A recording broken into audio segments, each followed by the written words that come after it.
Hello everyone, my name is Joseph Gwynne Jones. I'm studying at Leeds Met and I'm doing IT Forensics and Security. Today I'm going to talk about passwords. I'm sure it's in the news recently about passwords being stolen from big corporate companies like Adobe, Tesco, etc. And it's a good example. In 2009 there was the company RockU. And there's loads and loads of passwords, and these are clear examples of when it's gone wrong. So I'm going to talk about that. Right then, just bear with me.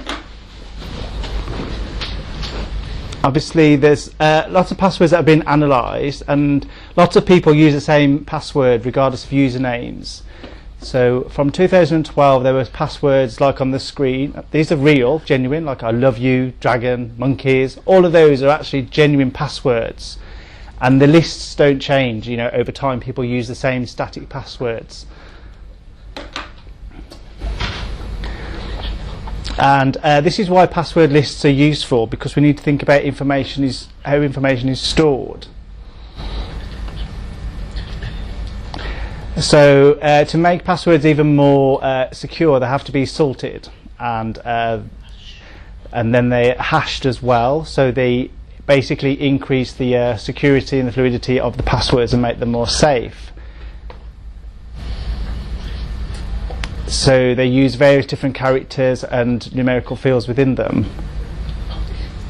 So when you log in with your account name, when it's salted, it becomes hashed as well, and the hash has to be matched through the password security system to actually let you go into your account, regardless of where it is. Unfortunately, some big companies, I'm talking billion turnover companies, just use clear text passwords that aren't salted, that aren't hashed. And that's really, really bad. Plain text is very easy to get into and to access and to be compromised. And password lists are useful for cracking. So basically this works in the way where you have your password list. So they could be password 121, they'll try and see if it's hashed, and then they move down to the next password 122, and so on in sequential order. And then once the hashed is matched, then it's cracked. That's how it works. The password list makes things quicker, which means the password cracker will try and go through them in sequential order and to match them to the accounts. And cracked passwords, we need to look at why these are useful. For me, we all have accounts, a variety of ones. They could be HSBC, Facebook, Twitter, Halifax, various banks, Adobe, all those kind of places. Myself, I've got over 100 accounts. And the biggest problem is people use the same password for all of their accounts online. So due to security reasons, once you've got the password for one, then you can basically access all different passwords as well. So this is kind of how the system works. For example, Adobe software, they could have the email which is linked to a password, and they'll try that basically. Once they've secured one person's password for one website, they can use it then to repeat it on other well-known famous sites and basically make a profit from that. This has been stretched, unfortunately, from my original presentation. Basically, we all know this theory, but don't use the same password twice. I am guilty of doing this myself a couple of times, but we all know not to use the same password twice. So I'm wondering, who does use strong, powerful passwords? Does your mum use them? Is it students on security courses only that use powerful, strong passwords? I'm not sure. Because at university myself recently, and the teachers gave us a challenge where we had to break into other students' images. And I basically used that through a remote access to their network, and then I put in a key locker onto their computers. And it collected all the keys that had been pressed, and that's basically how I got their passwords for the login. I won that competition, and but obviously this could have carried on. I could have I knew all their personal information like Gmail and Yahoo and all that, but I basically advised them that this is the weakness and this is what needed to happen. So, but the situation is very easy to get in, and it's for me that was, specifically for university, that was quite terrible and a bit of an example of how easy things can be accessed. A password manager system is one way. Myself, I use LastPass. It's up to you what you use, really. Password managers help you if you have loads and loads of passwords, and they'll keep a list for different accounts. And for example, if you were to be compromised on one account, it would just be that one account that would be affected, as opposed to all of them, because they're all randomly selected. And also, there's additional security measures like, I'm sure everyone in this room has a smartphone with them at the moment. You can download this app called the Authy app, or there's the Ubico, which is a USB key.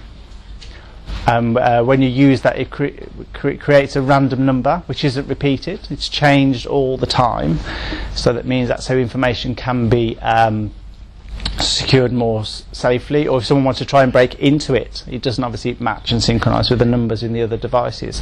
So there is alternate ways of looking at protection in terms of passwords.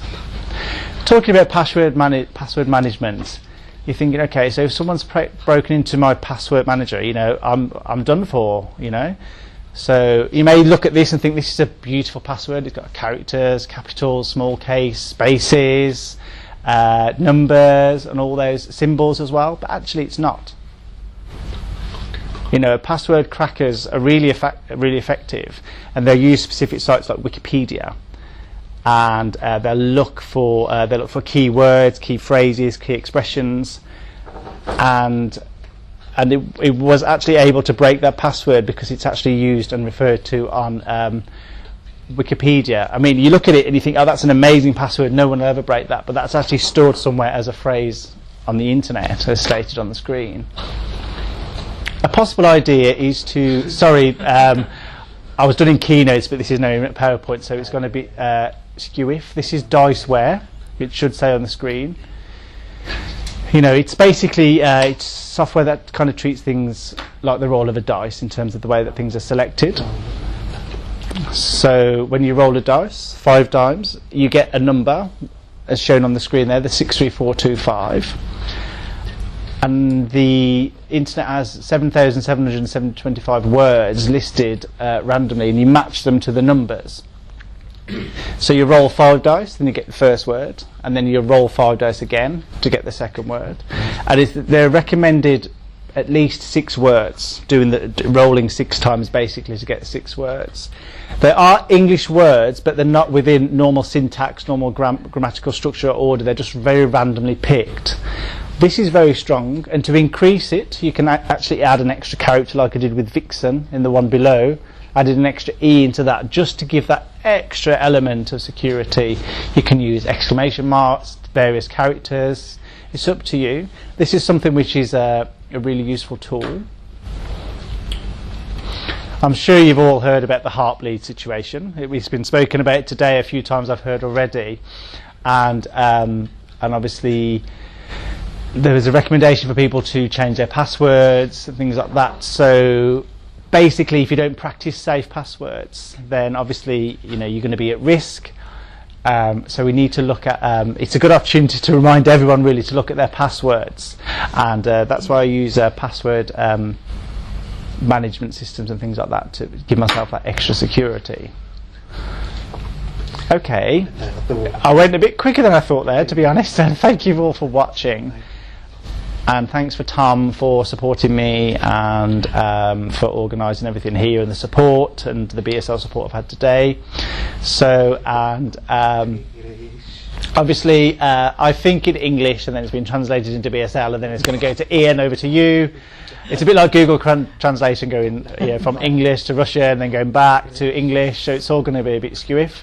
So hopefully you understand what the interpreter has been speaking about today. If you're thinking, oh my god, what's he talking about, is not making any sense, blame the interpreter, not me. Okay, thank you very much. Bye-bye.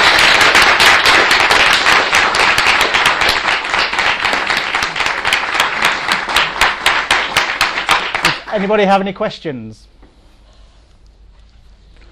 Oh, silence. Well, silence is normal for me, but there we go. So what's the advantage of the dice method over just getting LastPass to generate a random password for you?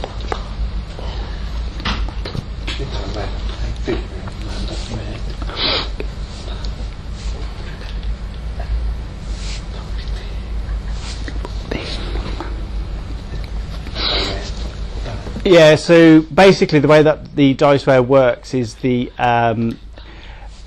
increases because of how it's set up. It's not following the structure and the order. It's randomly chosen. It kind of increases the security levels in terms of the sequencing of words and the orders that they're put in. Yeah, for example, like I am, grammatically speaking, following that structure.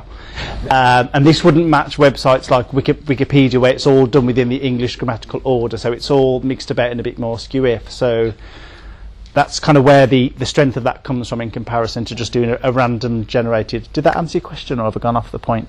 Don't think it. I think the advantage of this is it's easier to remember, so you would use this to...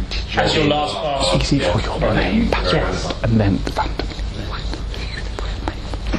Yeah. So it's used for the main password from a password management system. Okay. Okay. Thank you, everyone.